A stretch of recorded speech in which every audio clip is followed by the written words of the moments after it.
আপনি একজন ভালো এমপি চান, আপনি একজন ভালো চেয়ারম্যান চান, আপনি একজন ভালো মেম্বার চান। শুনেন, একজন ভালো এমপি, একজন ভালো চেয়ারম্যান, একজন ভালো মেম্বার আপনার মাধ্যমে উত্তীর্ণ হচ্ছে। আপনি একজন ভোটার, আপনার মাধ্যমেই একজন ভালো সঠিক মানুষ নির্বাচনে উত্তীর্ণ হচ্ছে। তো আপনাকে যদি একজন ভালো প্রার্থী নির্বাচন করতে হয়, একজন ভালো প্রার্থী উত্তীর্ণ করতে হয়, তাহলে আপনাকে ভালো আর খারাপ আগাদি বুঝতে হবে। দেখেন, আপনি একজন ভোটার,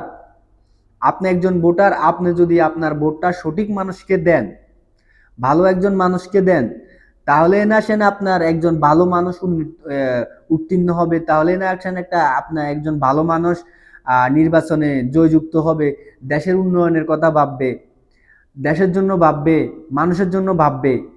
সেখানে আপনি একজন ভোটার যদি 500 টাকার বিনিময়ে আপনি আপনার ভোটটা বিক্রি করে দেন, তাহলে সে দেশে আপনি কিসের উন্নতির আশা করেন, কিসের আপনার ভালো কাজের আশা করেন? দুর্নীতির প্রথম দাপটা তো আপনার থেকেই শুরু হচ্ছে নাকি?